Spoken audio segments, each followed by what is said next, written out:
Et donc, c'est Daphné qui va nous présenter la contextualisation de notre webinaire d'aujourd'hui et sur l'histoire un petit peu des mises en place des SNB en France.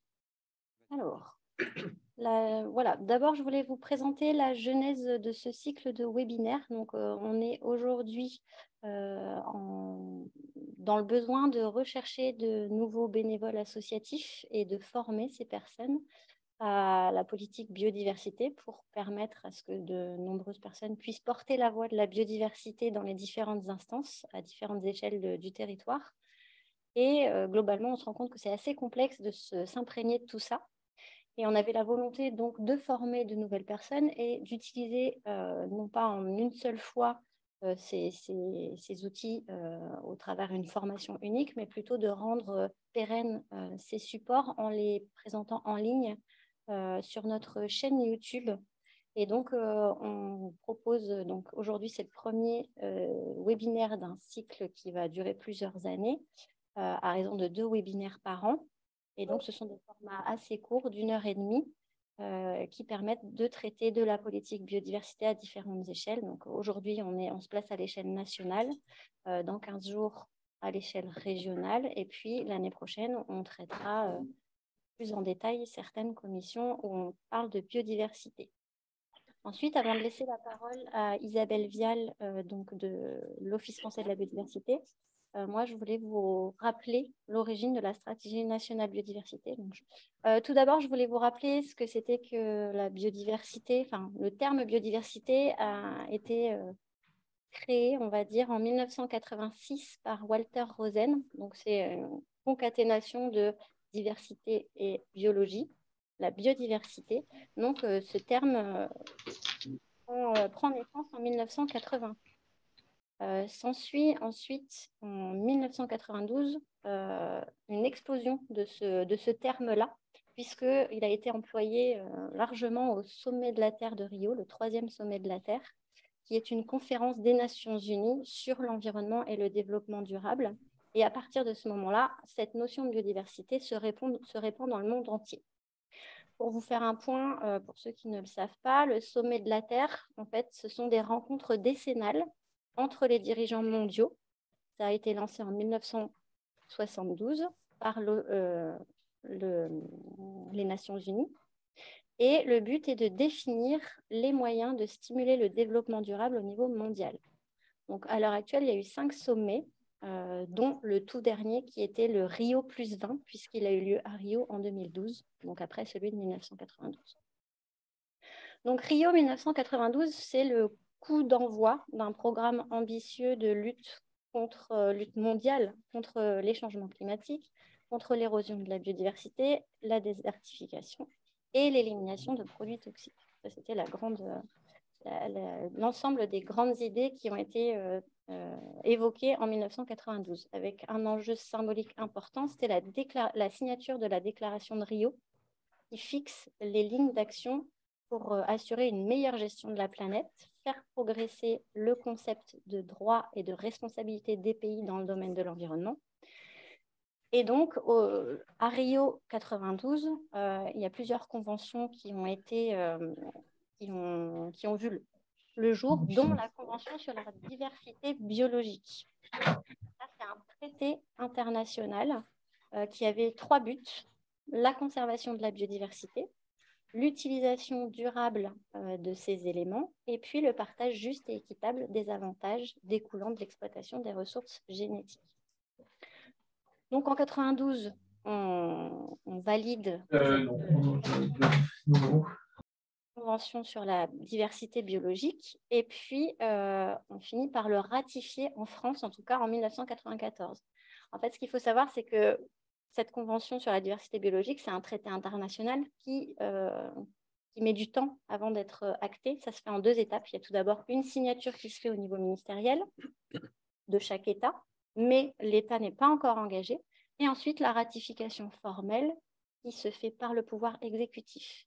Et seulement une fois que le nombre désigné d'États, en amont de toute cette étape-là, il y a un nombre d'États qui doit être identifié comme étant un nombre suffisant pour faire entrer en vigueur ce traité.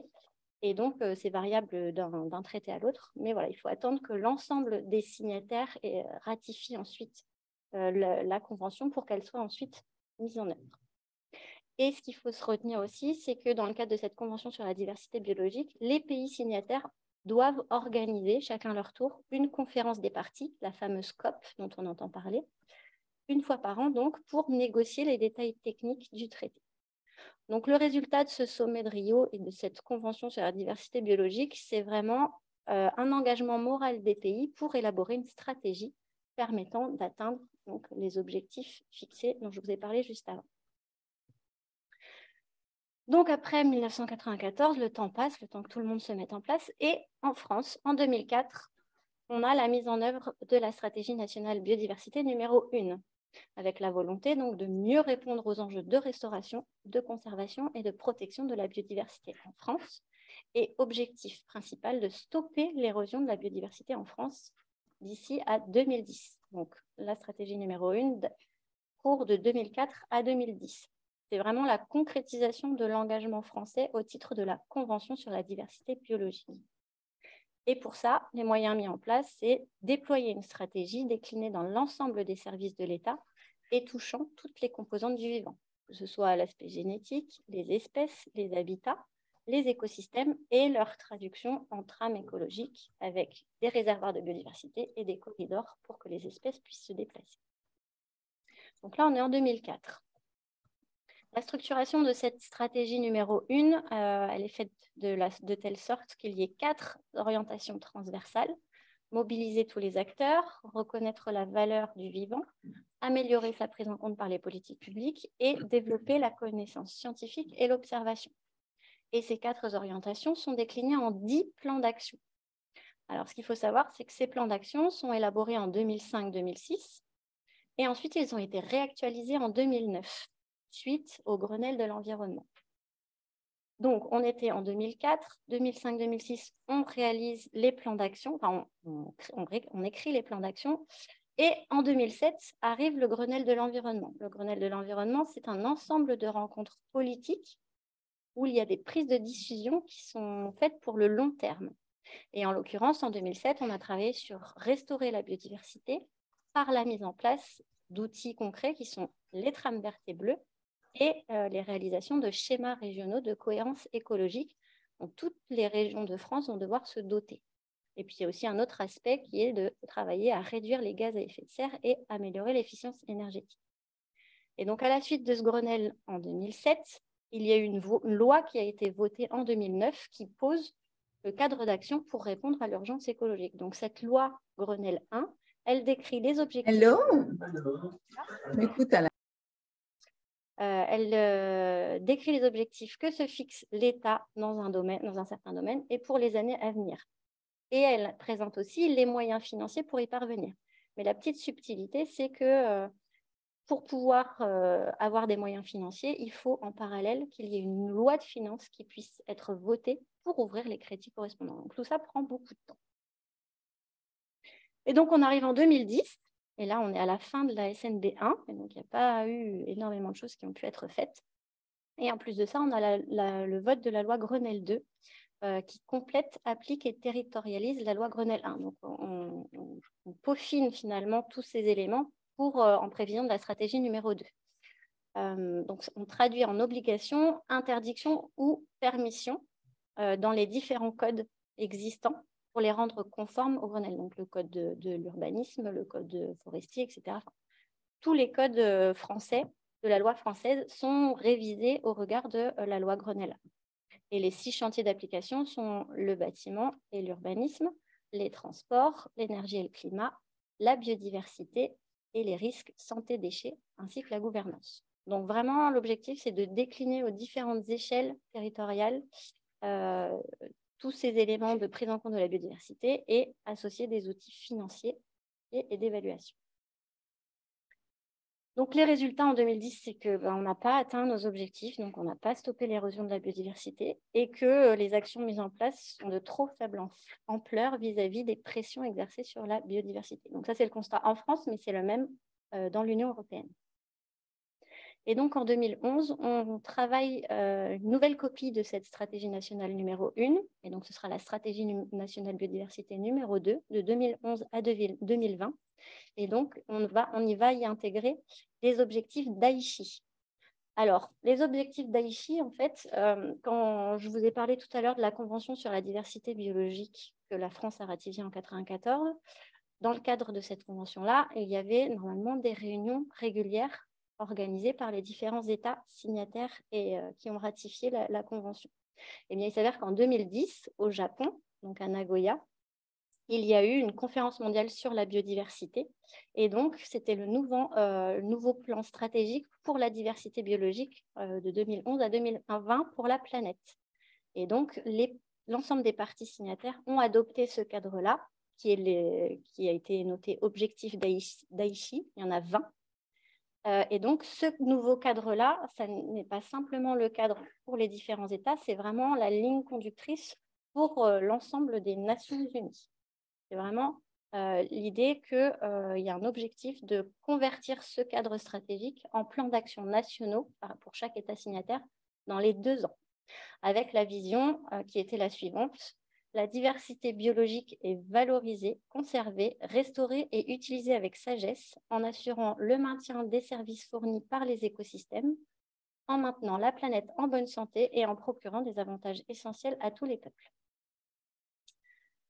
Donc, les défis à relever au niveau de la France, ça va être de renforcer l'action collective à différentes échelles du territoire, rendre accessibles les données de biodiversité au plus grand nombre en ayant pour intention de mieux connaître permet de mieux protéger, et puis faire face au changement climatique et à la perte des services rendus par la biodiversité. Donc, cette stratégie numéro 2, elle se structure en 6 orientations stratégiques et en 20 objectifs, avec pour ambition de préserver et restaurer, renforcer et valoriser la biodiversité et réussir l'implication de toutes et tous et de tous les secteurs d'activité. Donc là, il y a une mise en œuvre non seulement par l'État qui est nécessaire, mais aussi par les collectivités locales et les différents acteurs de la société civile.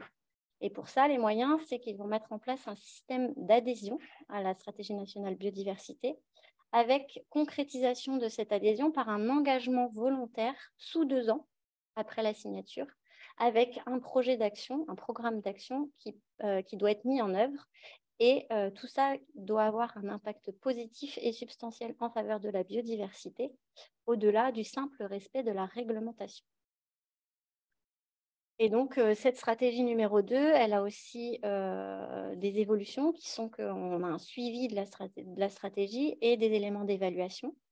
Donc, pour le suivi, il y a un comité national de suivi qui est mis en place. Il y a l'Observatoire national de la biodiversité qui est issu de la loi Grenelle numéro 1 qui se met en place et qui va permettre ainsi de pouvoir suivre les effets de la stratégie nationale biodiversité sur la biodiversité et sur les interfaces entre biodiversité et société. Il y a ensuite 2 autres instances qui vont permettre d'être consultées sur la mise en œuvre de la stratégie, c'est-à-dire le Comité national du développement durable et du Grenelle de l'environnement, et puis le Conseil économique, social et environnemental, le CESU. Voilà pour ce que je pouvais vous dire sur les prémices de la stratégie nationale biodiversité, et je vais laisser la parole maintenant à Isabelle Vial de l'Office français de la biodiversité pour la partie bilan et action de la stratégie nationale. Donc, Isabelle. Oui, bonjour, merci Daphné et bonjour à tous. J'espère que vous m'entendez correctement. Sinon, vous faites un petit signe. Donc, je suis effectivement à l'Office français de la biodiversité. Je suis point focal en matière d'évaluation et de prospective. Donc, je ne suis pas une spécialiste de la stratégie nationale biodiversité, mais j'ai été pas mal impliquée dans ce bilan de la stratégie nationale biodiversité. Et donc, c'est à ce titre-là que je vais vous rendre compte de cette expérience. Diapo suivante, donc je vais faire l'intervention en 3 temps, vous rappeler quelques éléments, mais bref, vu ce que vous a dit Daphné sur le contexte et la démarche, je vous indiquerai les questions évaluatives, donc les questions qu'on a posées finalement pour l'évaluation de cette stratégie nationale biodiversité 2. et je vous indiquerai également les réponses à ces questions et puis les propositions d'amélioration qui ont été faites suite à l'étude évaluative, parce que voilà, il n'y a pas de bonne étude évaluative s'il n'y a pas de bonne proposition d'amélioration, et donc c'est sur ce dernier point que je terminerai. Donc, sur le contexte et la démarche, effectivement, dans les années 2016-2017, la SNB 2011-2020 commençait à arriver vers son terme. On était aussi dans la foulée d'une loi qui est la loi de 2016, qui est une loi assez importante pour la reconquête de la biodiversité et des paysages. On est dans la foulée aussi du coup de la création de l'Agence française de la biodiversité, auquel l'Office français pour la biodiversité a fait suite. Mais du coup, dans ce contexte-là, année 2016-2017, avec pas mal d'effervescence justement sur les sujets de biodiversité, est apparu le besoin de dresser un bilan de cette stratégie, à la fois pour en avoir un retour d'expérience et aussi pour préparer les échéances internationales et l'après 2020. L'étude a été conduite par l'Office français de la biodiversité, mandaté par le ministère de la Transition écologique, et a été supervisée par un comité de pilotage qui associait les parties prenantes, donc à la fois le Comité national de biodiversité, qui est en fait une instance qui est l'instance d'échange et d'avis du gouvernement sur les sujets biodiversité, qui a pris la suite d'ailleurs du Comité national SNB dont faisait part tout à l'heure Daphné, donc comité de pilotage qui associait des représentants du Comité national biodiversité, en particulier des acteurs associatifs via l'UICN et des acteurs privés économiques via le MEDEF. Était aussi autour de la table le CESE, donc le Conseil économique, social et environnemental dont on vous a parlé précédemment, région de France, une région et une DREAL. Et au-delà de ce comité de pilotage, il y a eu pas mal d'interactions aussi avec le Comité national biodiversité. Donc, juste pour dire, on n'a pas fait cette étude dans notre coin.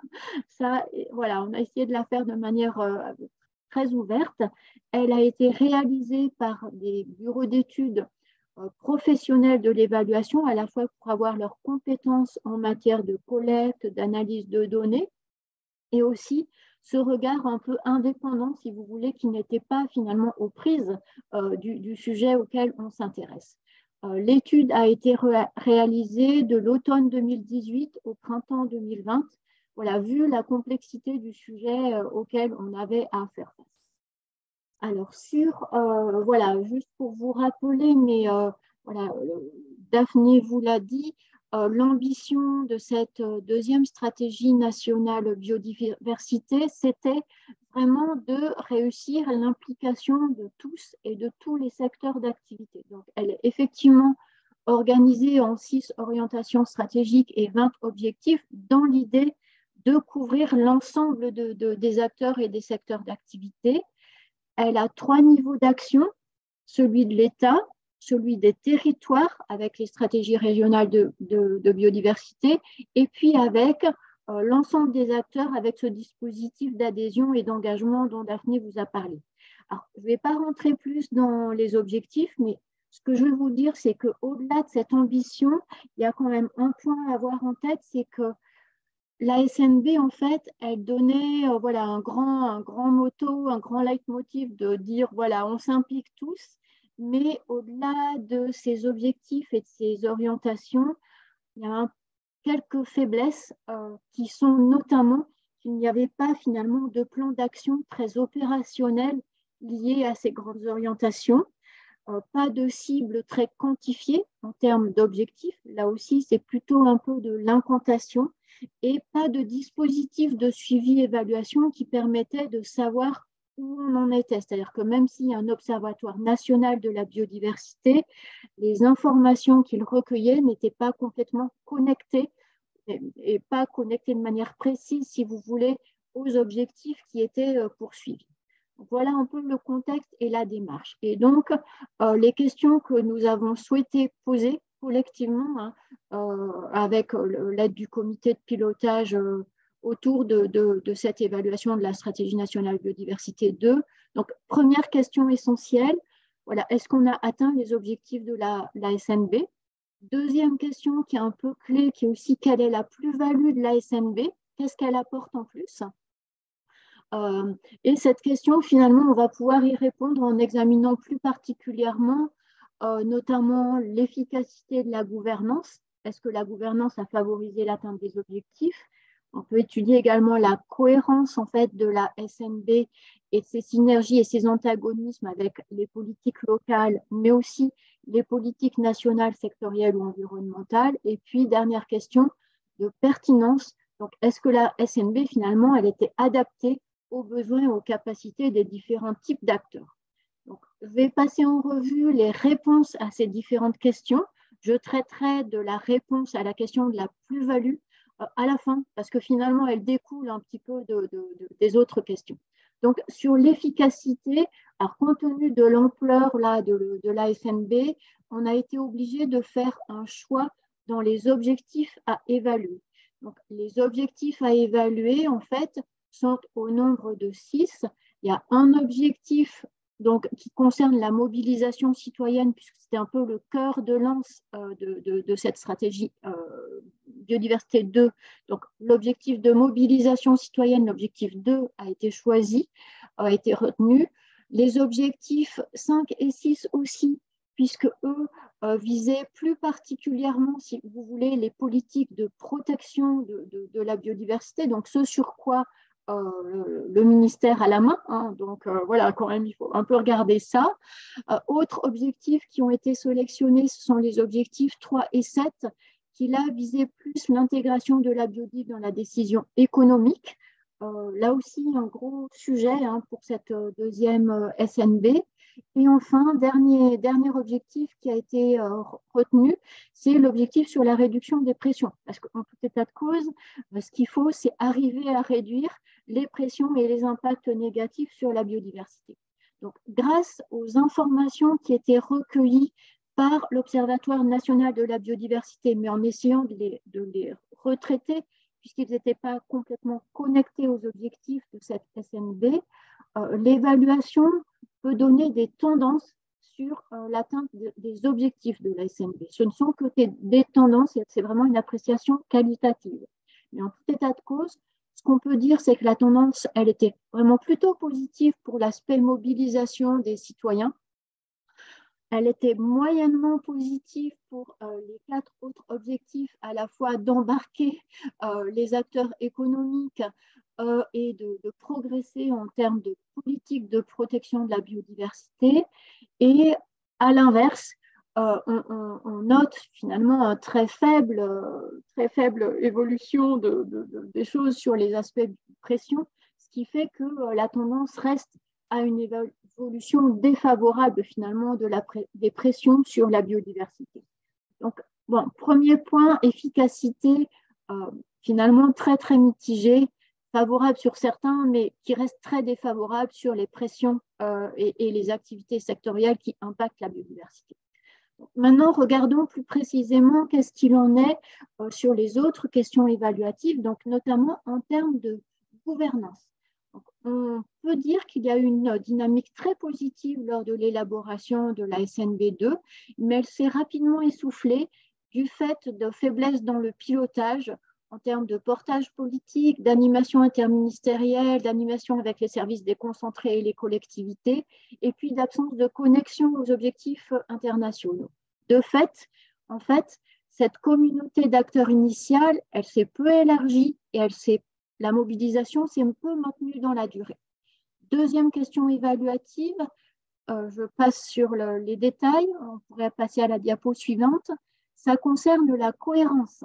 Donc, est-ce que finalement, cette SNB, elle s'est mise en œuvre de manière cohérente avec les autres actions des acteurs publics? Alors, on constate finalement que la diffusion vers les services déconcentrés, elle n'a pas été organisée. Il n'y a donc pas eu de mise en synergie avec ces services déconcentrés. La SNB aussi, c'est assez peu particulier avec les activités et les politiques de niveau régional parce qu'il y a eu un décalage en fait dans les calendriers politiques et puis aussi un espèce de télescopage finalement avec la fusion des régions, ce qui fait que du coup, l'articulation, là aussi, n'a pas très bien fonctionné. Au niveau national, on s'est rendu compte que la mise en cohérence avec d'autres politiques environnementales, notamment les politiques énergie-climat, a été très faible, voire pas de mise en cohérence. Et la SNB a eu très peu d'influence sur les politiques sectorielles, notamment liées au déficit d'animation interministérielle, ce que je vous disais juste précédemment. Donc, en termes maintenant, diapositive suivante, merci, de pertinence.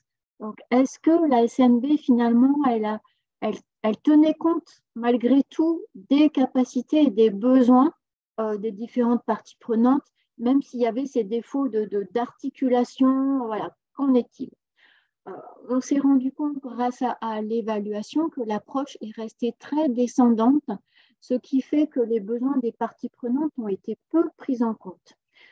Comme je vous l'ai dit, il n'y a pas eu de déclinaison au sein des ministères et au sein du ministère de l'écologie et dans les services autres que ceux qui traitaient de la biodiversité.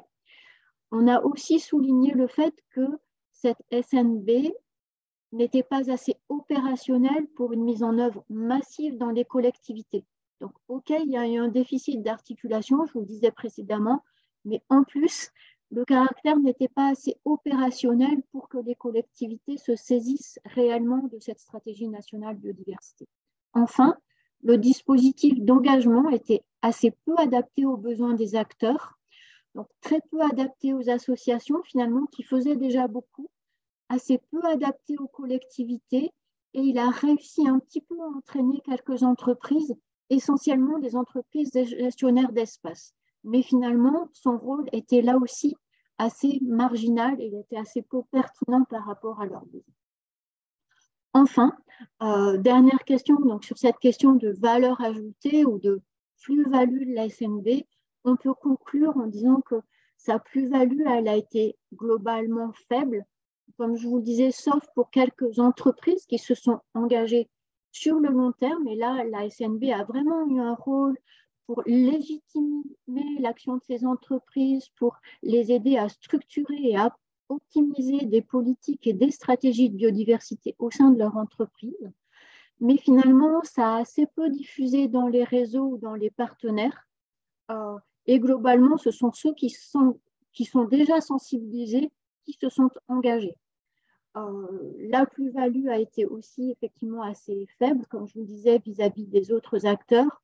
On peut dire néanmoins, je ne l'ai pas dit précédemment, mais via le plan biodiversité de 2018, il y a eu quand même une relance à la fois dans la gouvernance, mais aussi dans l'articulation avec les autres parties prenantes et notamment avec les territoires aussi, via le dispositif territoire engagé pour la nature.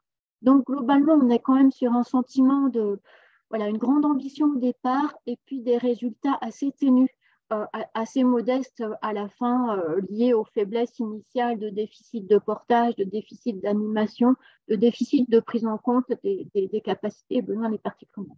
Donc, maintenant, qu'est-ce qu'il faudrait faire pour faire mieux?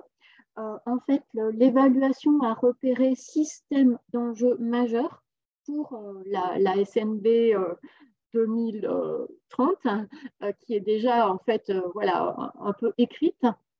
Et en fait, ces recommandations et ces enjeux, je tiens à souligner qu'ils ont été, voilà, à la fois, c'est le résultat de l'évaluation, donc des évaluateurs indépendants, mais il y a eu aussi une co-construction avec les parties prenantes et le Comité national biodiversité. Donc, ça représente quand même un point de vue tout à fait partagé. Donc, je crois que le premier enjeu, c'est celui qui est le plus important, c'était le besoin d'une approche stratégique.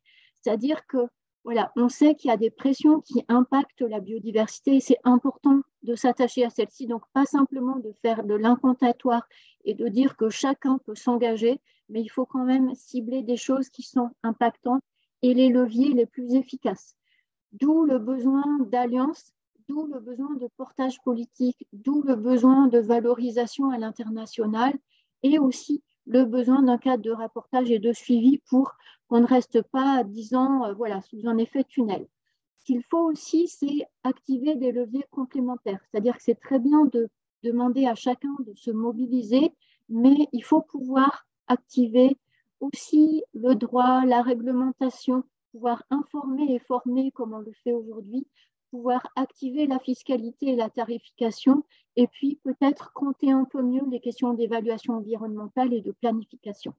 Et dernier point majeur, il y a quand même aussi un souci et un besoin d'optimiser, je dirais, la cohérence interne des moyens autour de la SNB en termes de moyens financiers, de moyens humains et de bonne répartition des rôles justement entre le ministère, l'OFB, les collectivités locales et notamment les régions qui aujourd'hui doivent mener leur stratégie régionale de biodiversité et les associations qui ont un rôle assez fondamental pour pouvoir aller jusqu'au plus près du terrain. Les trois autres enjeux majeurs sont bien évidemment ceux de cohérence externe et je mets avec finalement la gouvernance et puis la question de l'articulation des échelles. Tout cela dit qu'il y a vraiment un mouvement d'ensemble qui doit être fait mais qui doit être articulé et pensé. Et je pense que ce qui sera dit plus tard, voilà, avec la présentation de la SNB 3, vous le montrera. Là, il y a eu finalement un certain nombre de propositions pour la suite et force est quand même de constater qu'il y a eu un certain nombre de consultations qui ont été conduites pour construire la stratégie nationale biodiversité. Et donc, si vous voulez, les propositions qui ont été faites, elles ont été en tout cas entendues et le Comité national biodiversité, d'ailleurs, les avait reprises et les avait portées auprès du ministère de l'écologie. Donc voilà pour ce bilan qui est un point d'étape, mais qui visait justement à aider à préparer la stratégie nationale biodiversité 3 dont on va vous parler maintenant. Merci. Voilà, j'ai peut-être été un peu longue. Bah, écoute, pour l'instant, on est bon dans le timing. Voilà, mais je suis ouverte aux questions que vous pourriez vous poser s'il y a des questions de précision ou de clarification, même si les choses sont un peu loin. Ce bilan a été réalisé, comme je disais, de 2018 à 2020, donc c'est déjà un petit peu ancien dans nos mémoires, mais je pourrais essayer de répondre à vos questions. Alors, est-ce qu'il y a des questions? Non, ça a été très clair. Et ouais, donc je reprends un petit peu la parole aussi. Donc, on n'a pas relevé de questions dans le chat pour le maintenant. Alors, n'hésitez pas à lever la main si vous voulez intervenir et poser une question. Je rappelle aussi, s'il y en a qui n'ont pas encore fait, de pouvoir indiquer la structure à laquelle vous appartenez dans la discussion aussi. Et le but, c'est bien d'échanger, effectivement, donc avec Madame Vial dans un premier temps. Alors, moi, j'ai peut-être une question peut-être un peu naïve. Effectivement, au niveau de la SNBD, moi, ce que je comprends, c'est qu'on n'a pas pu mesurer des choses claires sur des tendances relatives à ne serait-ce au fait que la biodiversité continuait de s'amoindrir. Alors, en fait, l'Observatoire national de la biodiversité, qui est un dispositif partenarial et qui sort des indicateurs assez nombreux et quand même avec une mise à jour pour certains annuels, donc permet de constater que la biodiversité, malheureusement, l'état de la biodiversité ne s'améliore pas. Le but de l'évaluation n'était pas tant de faire ce constat, mais plutôt de voir est-ce que les actions publiques que l'on peut mener permettent justement de commencer à renverser un peu cette courbe, en tout cas à pouvoir mobiliser les acteurs qui sont en responsabilité, acteurs économiques, autorités régionales, gouvernements, etc., pour commencer justement à faire que au niveau de la biodiversité, eh bien, ça aille mieux. Et ce qu'on a vu finalement dans cette SNB, c'est que effectivement, les objectifs de mobilisation des différents acteurs n'étaient pas encore à niveau pour réduire finalement les pressions qui pesaient sur la biodiversité et du coup pour améliorer l'état de la biodiversité. On en est malheureusement effectivement encore là, mais on œuvre et on y croit parce qu'il y a encore des solutions qui sont possibles. Est-ce qu'il y aurait une autre question parmi les personnes présentes? Ou est-ce qu'on donne la parole tout de suite à Christian Ozzy de France Nature Environnement pour nous présenter l'élaboration de la stratégie nationale biodiversité numéro 3 2030. Et avant de passer la parole à M. Ozzy, qui d'ailleurs avait participé, en tout cas voilà, aux ateliers qu'on a fait sur l'évaluation de la SNB2, puis je comprends qu'on soit maintenant plus intéressé par la SNB3, là, qui est déjà un petit peu écrite. Donc voilà, vous verrez pour ceux qui veulent plus de détails. On a sur le PowerPoint un lien vers une synthèse de l'évaluation, donc vous trouverez quelques éléments plus précis que ce que je n'ai pu dire.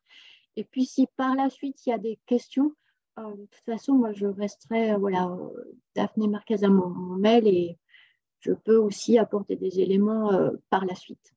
Je vous remercie de votre attention, en tout cas. Merci, Isabelle. Merci beaucoup.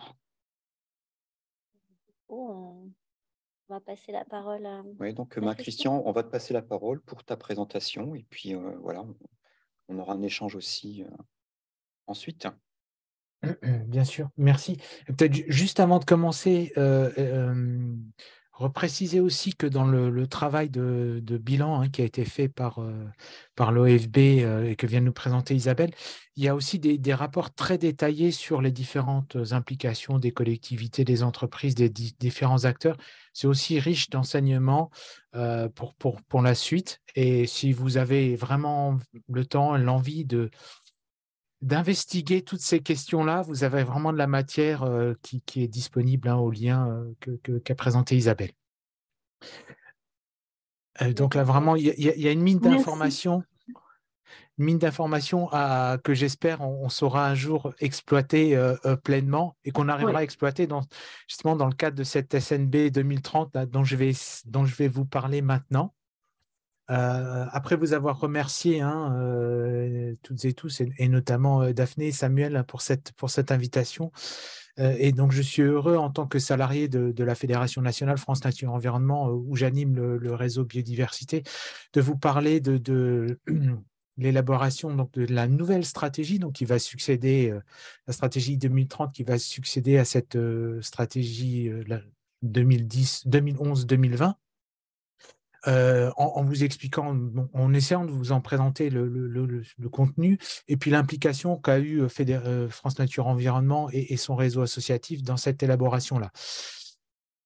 Vous voyez là sur votre écran une frise qui est un peu compliquée, mais j'ai essayé d'y rassembler les principales étapes de l'élaboration de la SNB3, qui ont démarré dès février 2020, à l'issue de la phase de bilan de la SNB2 qu'a présenté Isabelle, et qui va nous emmener, vous le voyez tout à droite de votre écran, jusqu'à mars 2023, ici, qui est la date a priori de publication de la nouvelle stratégie nationale pour la biodiversité, qui tiendra compte du nouveau plan stratégique mondial pour la biodiversité, qui va succéder aux objectifs d'Aichi dont a parlé Daphné tout à l'heure, et qui devrait être arrêté, si tout se passe bien, le 19 décembre prochain à Montréal, donc à la 15e conférence des parties à la Convention sur la diversité biologique, qui est effectivement un moment important, puisque, effectivement, comme l'a dit Daphné, c'est cette conférence des parties-là qui va donner en fait les grandes orientations mondiales et que la France va essayer de retraduire dans sa propre stratégie. Donc, vous voyez, le pas de temps, il est quand même assez long, entre février, plus de 3 ans, entre février 2020 et mars 2023. Cette longueur s'explique par plusieurs choses. Évidemment, la crise sanitaire qui a repoussé l'organisation notamment de la 15e conférence des parties à la Convention sur la diversité biologique, qui a empêché, ou disons qui a bloqué les possibilités de concertation avec les parties prenantes, puisque la SNB, c'est un document qui doit embarquer tous les gens, et donc il faut évidemment, comme l'a expliqué Isabelle, embarquer le plus de monde possible. Et ça, en période de confinement, c'était un peu compliqué. Les associations, dont FNE, ont essayé d'entretenir le mouvement et d'entretenir le débat en publiant, donc en mai 2020, un livre blanc interassociatif pour que vive la nature. Mais bon, malheureusement, ça n'a pas suffi. Et puis l'autre aussi phénomène qui explique ce pas de temps rallongé, c'est le changement de méthode qui a été voulu par le secrétariat d'État à la biodiversité, qui souhaitait que la SNB ne soit pas construite en chambre au sein du Comité national de la biodiversité, dont on a beaucoup parlé, mais qu'elle soit nourrie de multiples réflexions. Alors effectivement, comme le montre Daphné, du côté des territoires, à travers la consultation d'un certain nombre d'acteurs et d'instances régionales. Alors, on évoque notamment ici le Conseil économique, social et environnemental régional, le CESER, le Comité régional de la biodiversité, le CRB en métropole, et le Comité de l'eau et de la biodiversité, donc le CEB, dans les Outre-mer. La secrétaire d'État a aussi souhaité consulter les citoyens, donc pour cela a mis en place une consultation en ligne qui a relativement bien marché, puisqu'on a eu plus de 2400 propositions issues de citoyens lambda. Et en parallèle de ça, ont été mis en place des groupes de travail nationaux, donc qui se sont réunis à 2 reprises. On a 5 groupes donc de travail qui ont travaillé au printemps puis à l'automne. La fédération, on a fait partie, a mobilisé donc ces experts donc sur des sujets comme l'éducation, la connaissance, la recherche. Donc voilà, c'était des sujets assez transversaux, mais qui, encore une fois, avaient pour but d'alimenter la réflexion du ministère. Et c'est sur la base de toutes ces contributions territoriales, citoyennes et des acteurs nationaux que le ministère a pu présenter donc, les principaux axes de la stratégie donc, lors du Congrès mondial de la nature à Marseille. Et puis, un premier volet, brouillon qui a été présenté aux instances nationales donc, entre janvier et mars 2022. Alors, ces différentes instances nationales, il y a plusieurs instances compétentes, notamment, encore une fois, le Comité national de la biodiversité, mais d'autres plus scientifiques, tels le Conseil national de protection de la nature, qui ont donc examiné cette première version et l'ont jugée assez sévèrement, notant une absence de vision politique, par exemple. Bon, je vais revenir là-dessus, mais là, il y a quand même un certain nombre de critiques qui ont été formulées, mais malgré tout, le secrétariat d'État à la biodiversité a présenté un premier volet donc le 15 mars dernier. Et donc, on va rentrer un petit peu dans le détail de ce contenu, puisque c'est quand même on va dire, c'est ce premier volet-là qui donne la base, qui sera sans doute la base de la future stratégie biodiversité. Donc, Daphné, si tu veux bien passer à la vision suivante.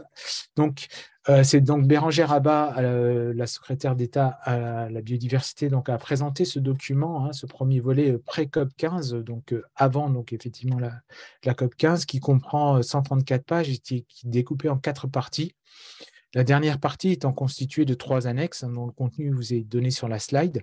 Mais nous, ce qui va nous intéresser principalement, ce sont les 2 premières parties, le document de cadrage et le descriptif des mesures. Et puis, je vous expliquerai ensuite les mesures plus opérationnelles. Sur le document de cadrage, alors, si vous vous rappelez ce qu'a dit Isabelle, c'est un document effectivement important dans le sens que c'est lui qui doit motiver la stratégie en expliquant quelle est la situation de la biodiversité en France, quel est le facteur qui concourt à la situation actuelle, et puis ainsi que les pistes possibles de solutions dans une perspective de moyen-long terme.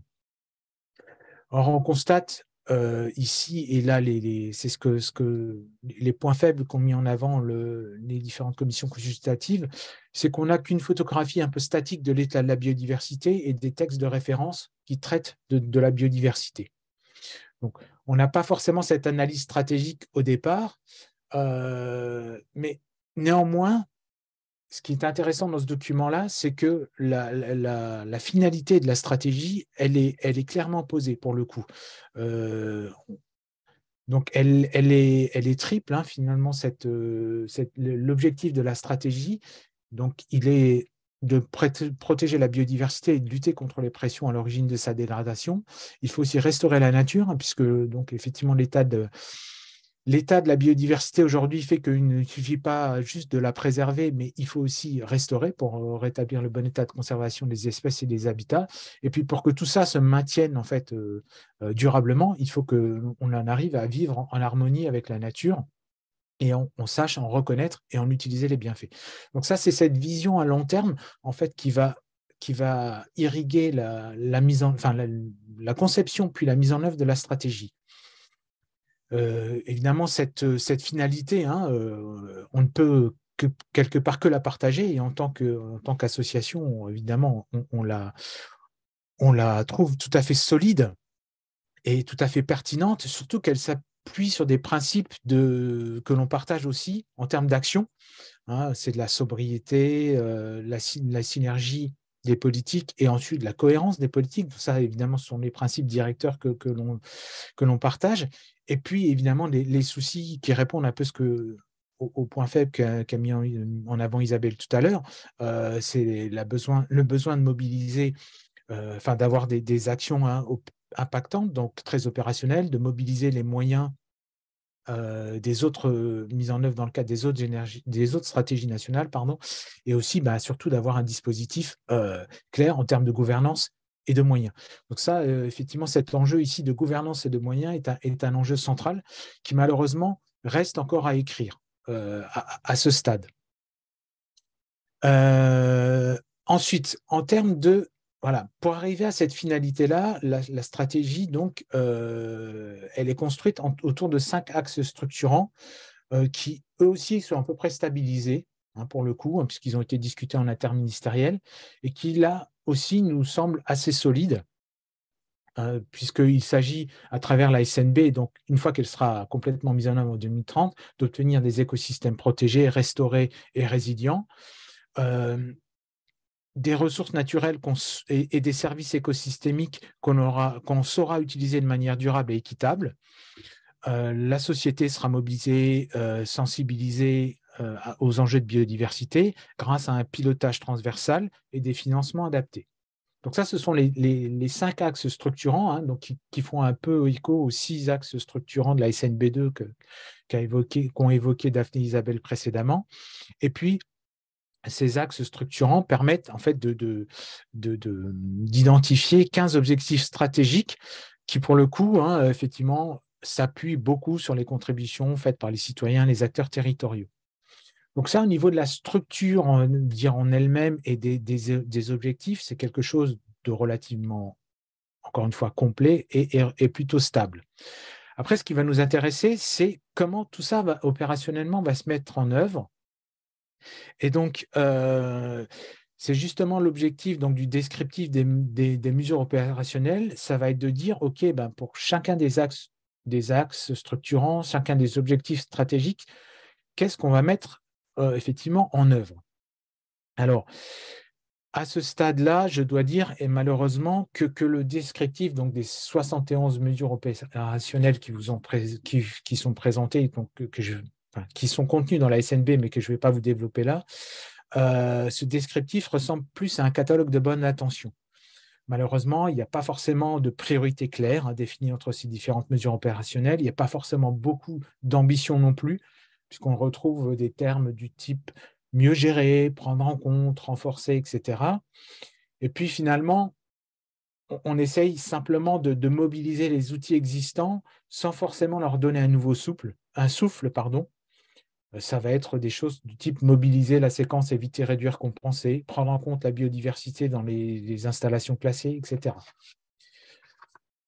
Donc, cette impression de catalogue, elle est renforcée par le fait que seule la moitié des objectifs stratégiques, donc les 15 que je vous ai présentés tout à l'heure, et 20% des mesures opérationnelles on dispose de cibles plus ou moins précises et des indicateurs de suivi.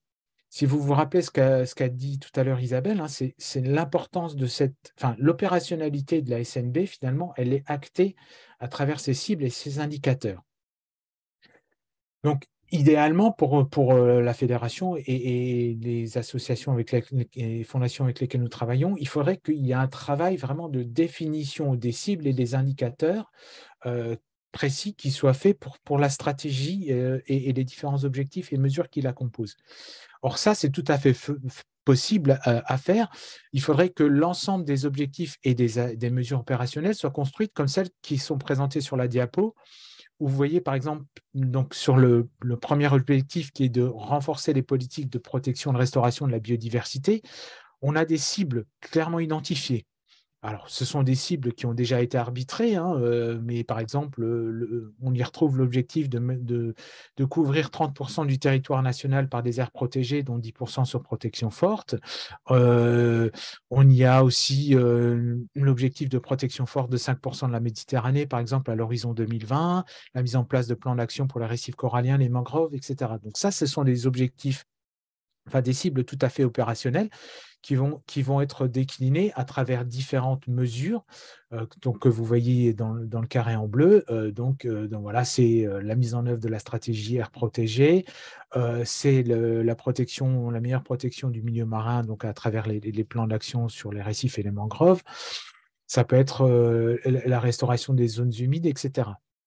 Chacune de ces cibles, chacune de ces mesures est décrite un peu plus précisément donc, dans la SNB, avec parfois des cibles spécifiques. Donc, effectivement, c'est ça qui va gouverner l'opérationnalité. Donc là, c'est plutôt bien fait pour cet objectif-là et les mesures opérationnelles qui vont derrière. Comme je vous l'ai dit, ça n'est pas le cas, malheureusement, de toutes les mesures. Alors, évidemment, on est conscient que tout ne pouvait pas être précisé parce qu'encore une fois, il faut se référer au cadre stratégique mondial, donc qui va être défini seulement à Montréal à la fin du mois de décembre. Mais voilà, il y a un travail qui reste à faire. La secrétaire d'État Bérangère Abba l'a reconnu à l'époque et sa successrice Bérangère Couillard l'admet aussi. Donc il y a un travail d'opérationnalisation qui reste à faire.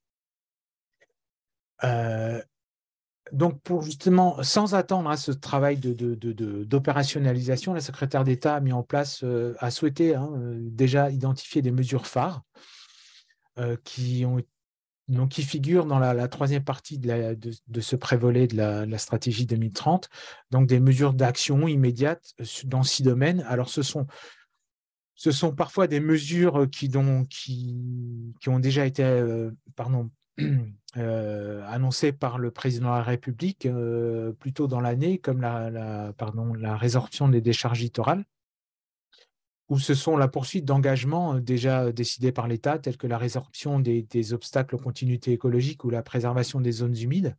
Je vous rappelle que il y avait figuré déjà dans le Grenelle de l'environnement l'ambition de mettre en place un parc national des zones humides. Donc, on continue d'y travailler et l'objectif, à travers le 4e plan national zone humide et la stratégie nationale biodiversité 2030, c'est d'arriver à mettre en place ce nouveau parc national en métropole. Ce qui est intéressant dans ces mesures, c'est quand même qu'on trouve des engagements un peu plus forts et un peu nouveaux en termes de lutte contre les espèces exotiques envahissantes. Alors là, évidemment, à travers les opérations coup de poing qui restent à définir, mais voilà, en tout cas, on a une enveloppe financière qui est dédiée à ces actions-là. On a pareil des enveloppes financières qui sont dédiées à la mise en œuvre de nouveaux plans d'action pour les espèces et les habitats. Et on a aussi des moyens permettant le recours à des services civiques supplémentaires au sein notamment des structures, enfin des associations ou des structures qui s'occupent d'environnement. En complément, donc, et Daphné, si tu passes à la dia suivante, en complément de ces mesures phares, là, le gouvernement a décidé donc de mettre en place un fonds, ce qui s'appelle un fonds d'accélération de la transition écologique dans les territoires. C'est aussi le fameux fonds vert, donc, qui a été annoncé cet été, qui est un fonds qui apporte des moyens supplémentaires pour l'environnement. de l'ordre de 2 milliards d'euros, dont 150 millions d'euros seront dédiés à la biodiversité strictement, et donc qui ont été inscrits dans le projet de loi de finances 2023 et qui seront mis en œuvre dans les départements sous la responsabilité des préfets dans 4 domaines particuliers. Donc, la mise en œuvre de la stratégie air protégé dont je vous ai parlé, hein, il y a une enveloppe de 50 millions d'euros qui devrait permettre des acquisitions foncières, d'étendre ou créer de nouvelles aires protégées ou d'en améliorer la gestion. Il y aura aussi une enveloppe dédiée donc, à la protection des espèces. Outre les fameux plans d'action, donc les PNA dont j'ai déjà parlé, il y aura des moyens supplémentaires qui seront dédiés à la conservation et à la protection des insectes pollinisateurs. Il y aura aussi des moyens supplémentaires, donc, outre les fameux 50 opérations coup de poing contre les espèces exotiques envahissantes, il y aura des moyens supplémentaires de lutte contre les espèces exotiques envahissantes et la dépollution, retrait de navires abandonnés, gestion des macrodéchets, etc. Et puis enfin, un effort supplémentaire de 35 millions d'euros pour la préservation et la restauration des continuités écologiques. Donc, ce sera encore une fois du soutien à la trame verte et bleue régionale, au développement des mouillages écologiques dans les aires marines protégées ou à la restauration de sols forestiers. Bon, il y a quand même des moyens et des annonces quand même assez fortes. Daphné, si tu veux avancer, malheureusement, en tout cas, on a le sentiment, enfin, quand je dis on, c'est les associations de protection de la nature, c'est que ces annonces, hein, qui veulent montrer que le gouvernement agit, et puis la mise en place donc, du fameux plan, peut-être dont vous avez entendu parler pour la transition écologique, qui s'appelle donc qui s'appelle France Nation Verte, la planification écologique, hein, dont les médias ont fait écho avec le nouveau gouvernement et la nouvelle mandature du président Macron. Tout ça a tendance un petit peu à faire passer la finalisation de la stratégie biodiversité 2030 un peu en second plan. C'est pour ça que donc, France Nature Environnement, avec les principales associations et fondations nationales de protection de la nature, donc, qui sont réunies au sein de ce qu'on appelle le collectif Cap Nature et Biodiversité, pousse, hein, vraiment pour que la stratégie voit le jour rapidement. Alors, pourquoi on pousse pour cette stratégie? Bon, d'une part, parce que c'est une obligation légale, hein, puisque aujourd'hui, la stratégie nationale, elle est inscrite dans le Code de l'environnement. Donc, la France a une obligation, enfin, s'oblige, hein, à construire une stratégie biodiversité. Donc, il faut qu'elle respecte ce que dit sa loi, ça c'est logique. Mais surtout, on l'a vu, hein, et Isabelle l'a expliqué tout à l'heure, la stratégie, il faut la voir vraiment comme un document fondateur qui donne un cap et un cadre d'action fort pour tous les acteurs, à quelle échelle, à quelque niveau qu'ils soient, que ce soit les associations, les entreprises, le citoyen. Donc vraiment, c'est un document fondateur. Et on souhaite vraiment que ce document fondateur sorte avec une ambition et une opérationnalité qui va bien. Alors, donc pour aboutir à cette publication, alors comment on fait? Comment on s'y pris? Donc, on a sorti en juillet 2022 un livre vert, donc qui vient prolonger le fameux livre blanc là, que je vous ai présenté tout à l'heure et qui donnait en fait des recommandations pour le coup de mesures, hein, que l'on verrait bien mettre dans la stratégie. Là, avec ce livre vert, on a essayé de répondre aux enjeux qui ont été donc soulignés dans le cadre d'une part du bilan de la SNB2 et puis d'autre part mis en avant par les commissions consultatives. En fait, voilà, comment il fallait en fait finalement permettre à la SNB d'être vraiment opérationnelle. On l'a vu, hein, il faut qu'elle soit dotée de cibles et d'indicateurs. Donc, on a fait une proposition de cibles qui répond aux 5 grandes pressions qui s'exercent sur la biodiversité et qui répond finalement à l'état de conservation. Ça veut dire concrètement, hein, qu'on souhaiterait qu'il y ait des choses des ambitions claires en termes de réduction de l'utilisation des pesticides et d'artificialisation des sols, qu'on se fixe aussi des objectifs ambitieux en termes d'amélioration de l'état écologique des masses d'eau, par exemple, ou d'abondance de certaines espèces, comme les oiseaux communs, et qu'on ait des indicateurs robustes pour les suivre. Donc là, on a fait concrètement une proposition d'une dizaine de cibles phares avec les indicateurs qui vont bien. On a fait également des propositions en termes de gouvernance, puisqu'on l'a vu, hein, c'est un élément central finalement de la stratégie et de son application. Il faut elle mobilise les acteurs et qu'elle soit suivie dans le temps, qu'elle ait un portage politique fort. Et donc là, concrètement, pour nous, ça veut dire que la stratégie est placée sous la responsabilité du Premier ministre, qui s'entoure, par exemple, d'un comité interministériel, la biodiversité, donc qui rassemble l'ensemble des ministères compétents, donc pour mettre en œuvre cette fameuse stratégie, et qu'elle s'appuie aussi sur les différents acteurs aux différentes échelles régionales. Donc, il y a différentes instances, par exemple, là, de débat sociétal qui existent sur la biodiversité. J'en ai évoqué tout à l'heure, par exemple, le comité régional de la biodiversité. Il faut, comme l'a montré le bilan de la SNB2, il faut que ces acteurs-là reçoivent la stratégie nationale, y contribuent, etc., etc. Ensuite, la question des moyens, c'est évidemment la question centrale, hein, pour nous. Une stratégie, elle ne restera que de papier s'il n'y a pas les moyens humains et financiers qui sont mis derrière. Et là aussi, on a proposé des pistes de réflexion sur comment dégager en fait les moyens appropriés. Ça veut dire que l'État doit organiser son budget en conséquence, réorienter les subventions, les niches fiscales défavorables à la biodiversité, et puis aussi oser des nouvelles sources rechercher des nouvelles sources de financement, par exemple, oser la fiscalité incitative et affectée. Au jour d'aujourd'hui, il y a très peu en fait, de fiscalité affectée à la préservation de la biodiversité. Il y a très certainement des pistes à explorer dans ce domaine-là.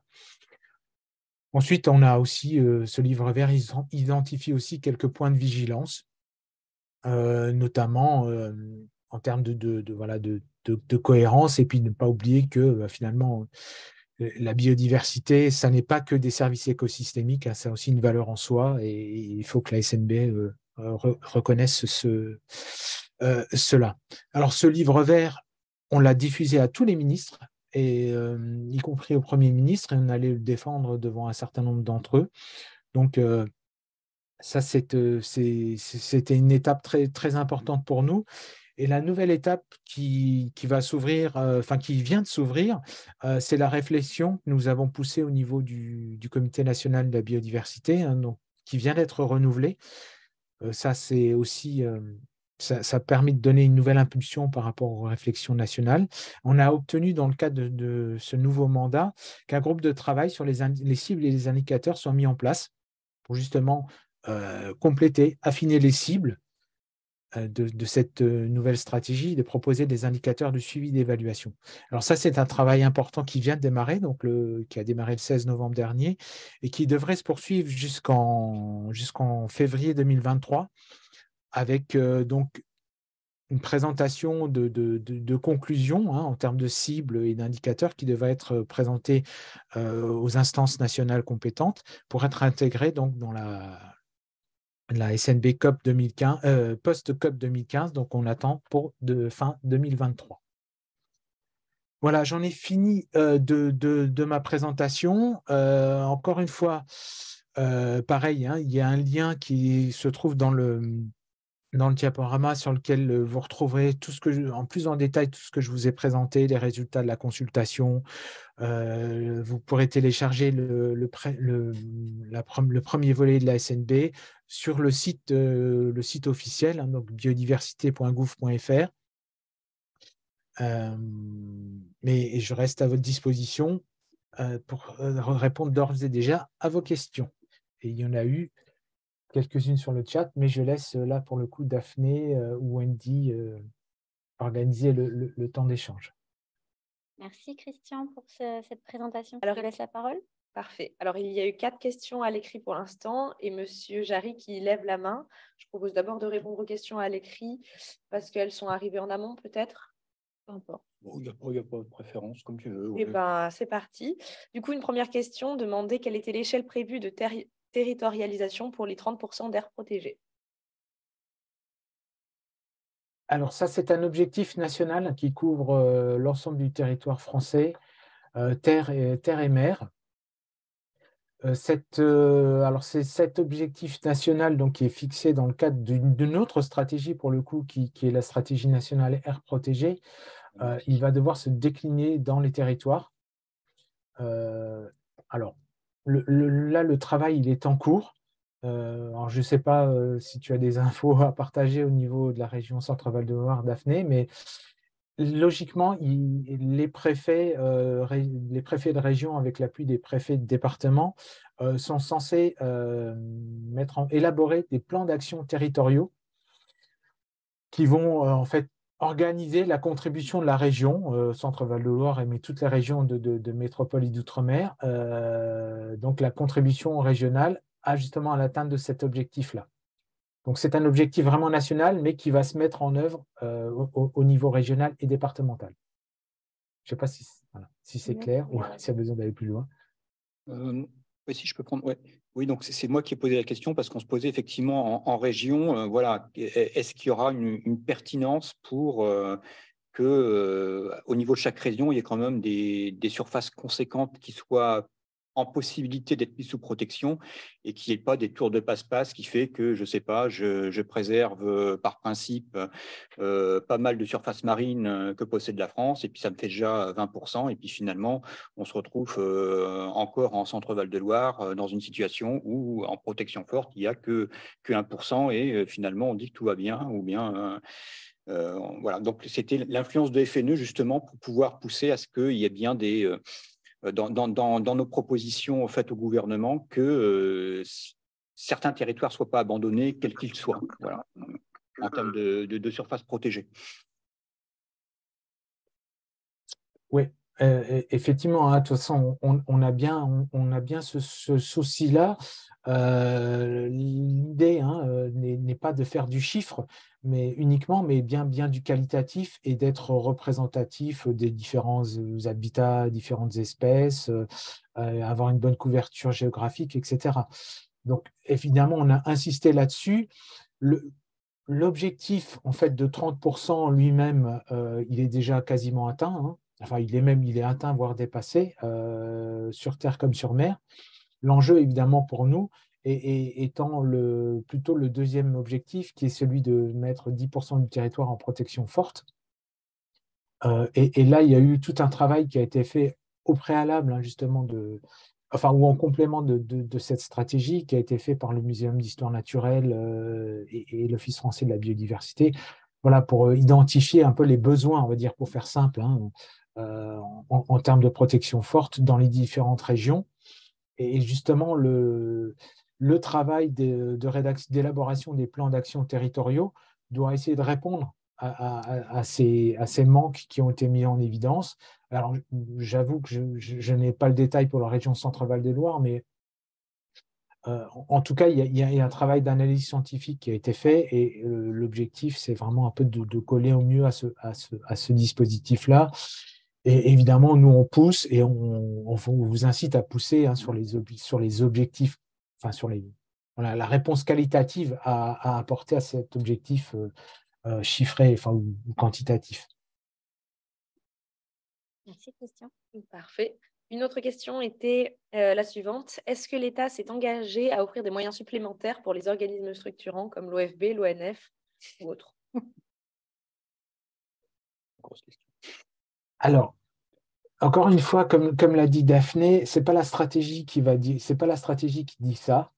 Malheureusement, c'est pas indiqué en tout cas dans la SNB. Tout dépend en fait du projet de loi de finances.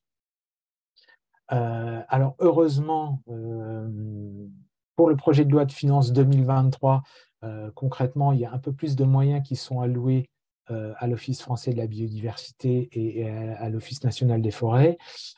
J'ai plus les chiffres en tête, hein, mais il y a une enveloppe, je crois, de 2,5 millions supplémentaires pour l'ONF, pour la partie, pour ce qui correspond à sa mission d'intérêt général biodiversité.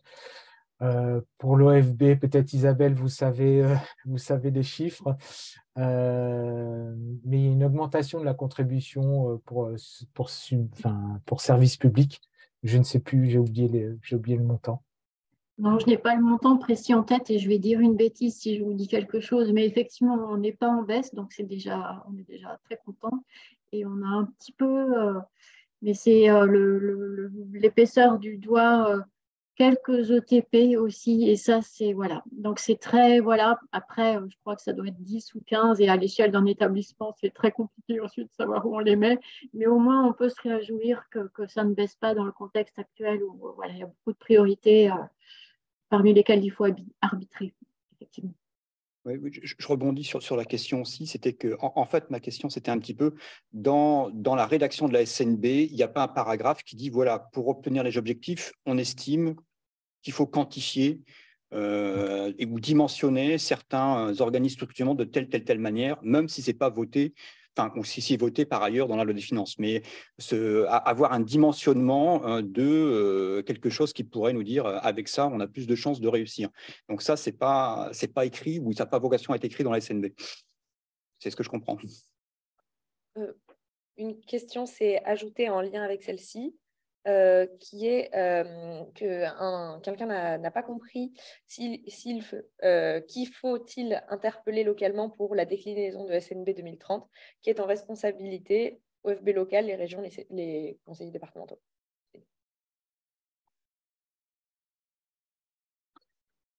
Alors, juste pour compléter ma réponse par rapport à la question précédente sur les établissements et la remarque de Samuel, effectivement, pour l'instant, il n'y a rien dans la SNB 3 sur en fait, le dimensionnement des moyens humains nécessaires au sein des établissements publics.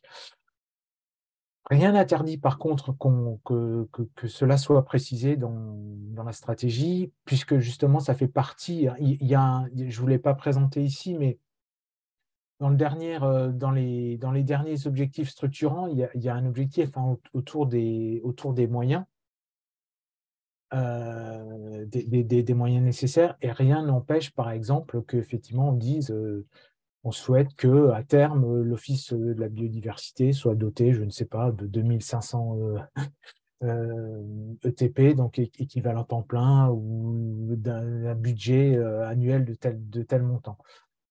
Je ne garantis pas qu'on y arrivera, mais c'est quelque chose de tout à fait envisageable. Ça fait partie en fait des possibilités de complément qu'on pourrait essayer d'obtenir dans le cadre de la publication définitive de la SNB en mars 2030.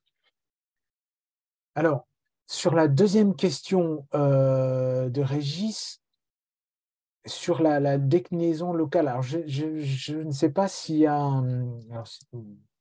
une confusion avec la SNAP 2030, enfin la stratégie nationale air protégée, ou sur la déclinaison régionale. Enfin, on est vraiment sur la stratégie nationale biodiversité, ce sont deux choses différentes. Sur la stratégie air protégée, donc c'est vraiment le préfet de région qui est en compétence au niveau de la DREAL. Sur la SNB 2030, en tant que telle, elle n'a pas vocation à se décliner dans les territoires. Ça reste une stratégie nationale qui doit inspirer les stratégies régionales, puisque les collectivités régionales, les conseils régionaux doivent aussi établir leur stratégie régionale biodiversité. Donc, cette stratégie régionale, elle doit s'inspirer de la stratégie nationale, mais il n'y a pas, si vous voulez, comment on appelle ça, de déclinaison concrète, de liens fonctionnels entre les deux. Donc, effectivement, je vous laisse peut-être compléter, Isabelle, allez-y. Oui, non, en fait, ce que vous dites, c'est très juste. sur ce point-ci, effectivement, je pense que le lien, il est essentiellement par les stratégies régionales de biodiversité. C'était un des atouts, ou un des ajouts de la loi biodiversité de 2016, c'était d'inciter, voilà, de demander à ce qu'il y ait une stratégie régionale de biodiversité dans chaque région.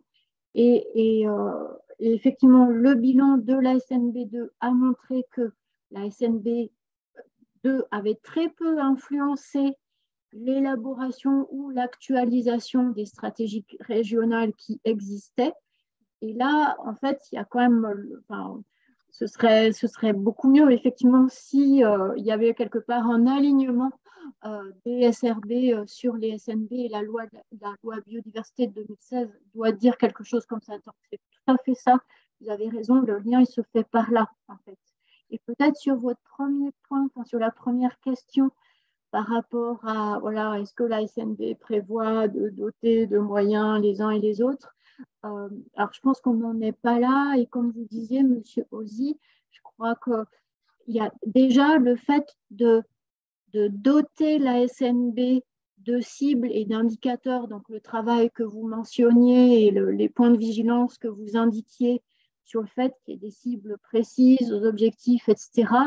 Ça, c'est déjà un premier cran qu'il faudrait pouvoir franchir avant voilà, de voir la suite. Et c'est vrai que c'est un pas important à réaliser très prochainement, comme vous dites, d'ici le début de l'année prochaine. Il y a une remarque plus qu'une question qui a été faite, c'était que concrètement sur le terrain, en Beauce, les derniers refuges de biodiversité vont être utilisés pour des PV, j'imagine, photovoltaïque. Si quelqu'un veut rebondir dessus, sinon je passe à la suivante. Oui, vous m'entendez? Oui, c'est bon, Thierry, on t'entend. Oui, Thierry Le Terme de Rélan Nature. Voilà, là, on est en plein dedans, hein. Je fais partie du comité départemental des énergies renouvelables et demain, on a un comité local. Et là, donc, on a par exemple un site qui est vraiment un site majeur. C'est une vignette de type 1 qui va être utilisée pour des panneaux photovoltaïques. Et c'est qu'un exemple. On est sur 210 espèces d'oiseaux concernées, toutes espèces confondues, enfin voilà, sur l'année, dont la cigogne noire. Et je vous parle avec beaucoup d'émotion parce que c'est un cri d'alarme que je vous lance. C'est très intéressant tout ça, mais concrètement, on ne sait plus comment faire. Les ornithos sont désabusés, hein, je dirais des gens comme Michel Doublé, pour ceux qui te connaissent, sont complètement désabusés et on se sent impuissant. Et voilà, vraiment au secours pour la biodiversité. Hein, et on se demande dans 5 ans, qu'est-ce qui va rester? Parce que la moindre friche, en fait, est utilisée. Les étangs, il va y avoir des panneaux photovoltaïques et c'est pas qu'un étang, c'est pas qu'une friche. Alors on sait très bien que dans les open fields, c'est les derniers refuges pour la biodiversité, hein, les friches, hein, égale grande richesse. Et là, on est vraiment alarmé. Hein. Je parle même pas dans 10 ans, mais dans 5 ans, qu'est-ce qui va rester, quoi, franchement. Et nous, on vote contre, évidemment, dans le comité départemental des ENR. On est plusieurs à voter contre. On a Stéphane Bern aussi qui est influent, mais on vote contre. Mais bon, voilà, ça passe quand même, quoi.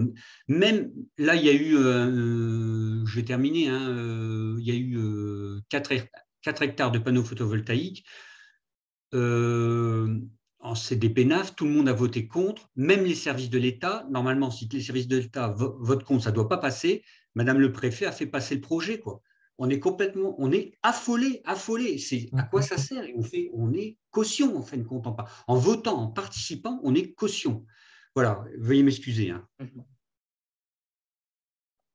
Mais non, vous n'avez pas à vous excuser, Thierry. Voilà, vous partagez votre ressenti qui est celui de beaucoup de bénévoles, je pense, effectivement, sur le terrain et effectivement d'incapacité pour les services de l'État ou les porteurs de projets à entendre ces enjeux de préservation de la biodiversité. Alors, c'est clair qu'aujourd'hui, je vais pas pouvoir répondre là-dessus, mais l'intérêt, plus précisément, hein, en fait, il ne faut pas vous attendre effectivement à ce que l'ASNB en particulier apporte une réponse à ce cas particulier-là.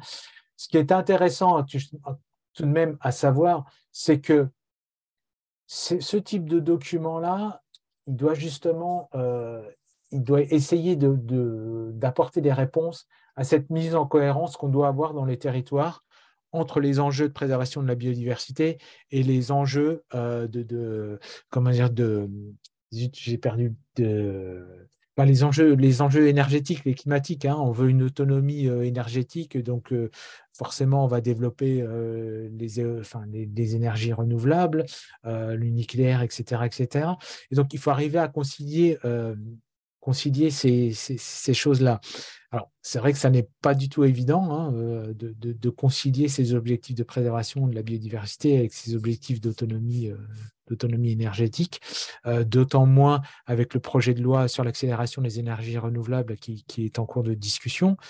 Voilà, bon, voilà. Par contre, vous avez quand même, il y aura un document de référence, il y a des engagements qui sont posés, qui s'imposent aussi qui s'imposeront, enfin pas qui s'imposeront, mais en tout cas qui donneront des directions fortes au service de l'État et notamment au préfet. Donc, vous pouvez toujours dégainer cette Mais il ne s'agit chose-là.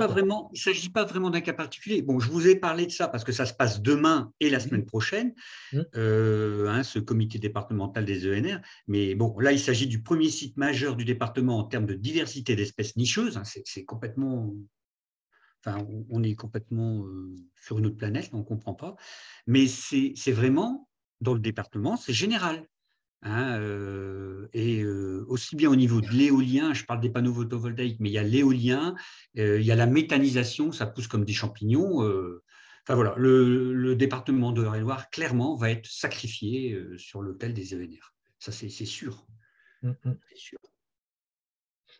Mais encore une fois, après, ça va se discuter. Il y a plein d'instances qui vont en discuter. En tout cas, faites-nous remonter les éléments. Si on peut vous appuyer au sein d'instances, notamment nationales, type CNPN par exemple.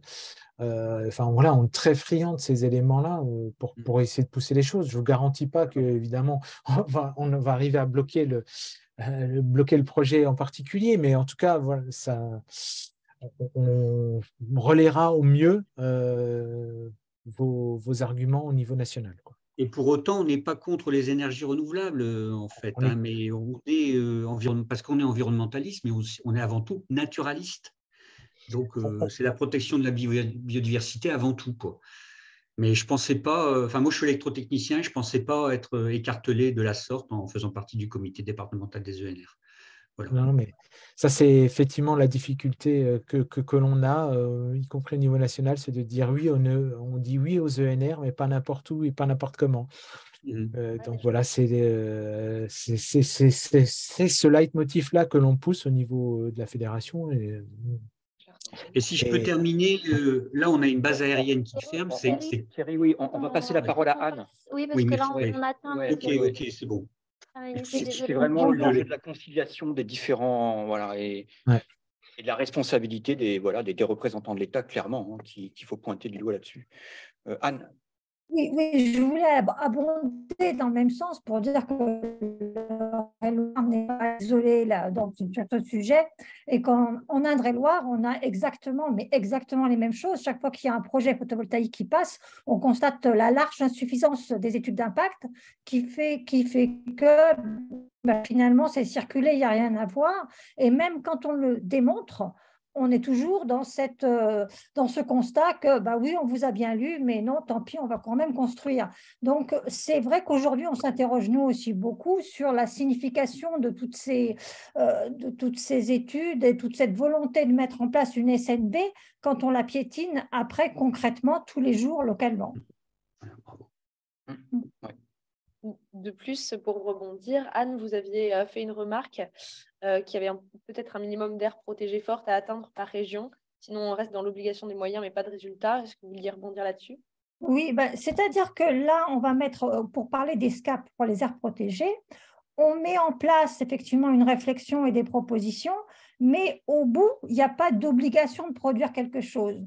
Donc, moi, j'ai bien peur qu'on arrive à mettre en place ce qui va faire le consensus partout. Et on sait très bien que le consensus, il est très, très, très difficile à obtenir. Donc, on va avoir un petit 0, de quelque chose qui va être produit. Pour atteindre les 10%, on ne les fera pas chez nous, ça c'est très clair. Hein. On les fera peut-être dans les Pyrénées, dans des régions où il y a peut-être un peu moins de pression sur l'occupation du territoire, mais pas dans nos régions qui, par ailleurs, ont cruellement besoin d'espaces de biodiversité, parce que justement, nous, on n'en a plus. On est tellement près, il n'y en a plus, et ce n'est pas chez nous qu'on va en créer. Dans les petits bouts qui restent, on ne va pas les choisir parce qu'il y a d'autres occupations qui sont prévues pour ces territoires. Donc, c'est un peu le paradoxe. Moins on en a et moins on en aura. Merci, donc, moi, Anne. je pense qu'il faudrait que régionalement, il y ait quand même un minimum de surface à atteindre. Sinon, si on n'a pas ce minimum qui font bouger un peu les lignes et qui oblige un peu l'État, eh ben, s'il n'y a pas ce minimum, ça ne va pas bouger. On fera tous selon à votre bonne volonté, comme l'avait fait la précédente SNB, et on n'ira pas plus loin.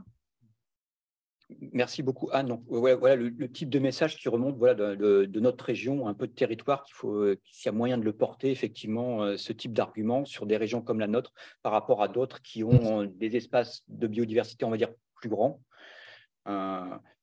Voilà, et ça rejoint aussi la question que j'avais posée sur un niveau de prescription possible au niveau de la SNB pour qu'il y ait un minimum de choses qui soient faites obligatoirement pour chaque région. Oui, Yves, ça y est, j'ai poussé. Ça y est, j'ai compris ma... Et Alors, vas-y. il y avait une dernière question de toi, Samuel, qui avait été posée. Y a-t-il, je propose que ce soit l'ultime dernière. L'ultime question. Y a-t-il un niveau de prescription Oui, d'obligation claire prévu? Tu l'as déjà posé? C'est ce que je voyais, c'est sur quoi je rebondissais, effectivement. S'il n'y a pas un niveau prescriptif qui puisse être pris à différentes échelles, au niveau notamment même au niveau des préfectures, je veux dire, quelle espérance on peut avoir qu'on arrive à faire mieux que ce qui est écrit en souhait, sur lesquels, sur le principe, tout le monde dit qu'ils sont d'accord, y compris tous les secteurs d'activité ou les différentes activités sectorielles. Donc, comment influer pour obtenir de la prescription réelle pour l'atteinte de résultats? Voilà.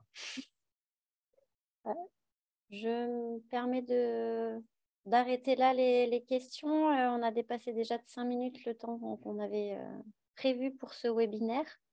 Merci à tous, en tout cas, pour votre participation. La suite de ce webinaire, comme je l'expliquais tout à l'heure, on est dans un cycle de webinaires avec un deuxième webinaire la semaine prochaine, mardi prochain à 17 h. Donc, je vous ai mis dans le diapo qu'on va vous envoyer par mail très rapidement le lien pour vous inscrire si ce n'est pas déjà fait. Et du coup, je remercie encore une fois Isabelle et Christian d'avoir participé à ce webinaire. Et aussi, info de dernière minute pour me souffle dans l'oreillette. Jeudi, nous avons un séminaire que Wendy organise à Orléans, si tu veux dire deux mots. Oui, je veux bien. Jeudi, il y aura un séminaire qui se tiendra sur la recréation et la réhabilitation des zones humides, dans lequel l'Agence de l'eau Loire-Bretagne, la CEPANT, l'Agence régionale de biodiversité, il y aura aussi les éditions législatives. J'essaie de faire de mémoire. Il y aura Ecosphère qui est un bureau d'études et les pages du loin qui interviendront pour aller de la description de ce qu'est la zone humide, son utilité, jusqu'à comment la protéger juridiquement et enfin comment la valoriser, des exemples évidemment de travaux et comment ensuite la valoriser pour que les territoires en aient envie, par exemple, de façon économique.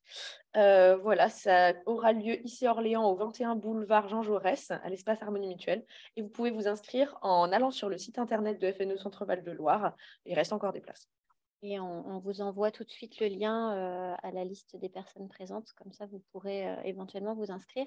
Et un dernier élément, en plus donc, de ce webinaire dans 2 semaines, le vendredi 9 décembre, il y aura à Tours aussi un séminaire, mais cette fois-ci sur bâti et biodiversité avec des retours d'expérience de différentes structures qui nous feront état d'éléments de biodiversité au quotidien. Donc, l'inclusion de la biodiversité au quotidien. Donc, on aura la ville de Tours qui présentera sa stratégie sur la rénovation des bâtiments publics, le conseil régional avec son projet de renaturation des lycées, et puis on aura le Muséum de Bourges qui travaille sur les chiroptères et qui travaille depuis longtemps sur la préservation de ces espèces et l'intégration dans les chantiers de rénovation du bâti. Et enfin, on aura aussi des représentants de la Fédération française du bâti et de la CAPEB qui nous présenteront des travaux de certaines entreprises qui mènent des choses sur le territoire. Et enfin, le bureau d'études Odyssée aussi, qui travaille à la végétalisation des espaces communaux. Et donc, nous, c'est à Tours, et donc je me permettrai de vous transmettre ces éléments-là. En plus du lien, je les rajouterai dans le diapo, j'ai oublié de les inscrire. Mais on vous envoie ça rapidement pour que vous puissiez éventuellement vous inscrire en dernière minute pour ces différents événements, si ça vous intéresse. OK. Donc, on va se dire au revoir. Donc, merci encore beaucoup à Christian et puis à Isabelle Vial pour votre présentation.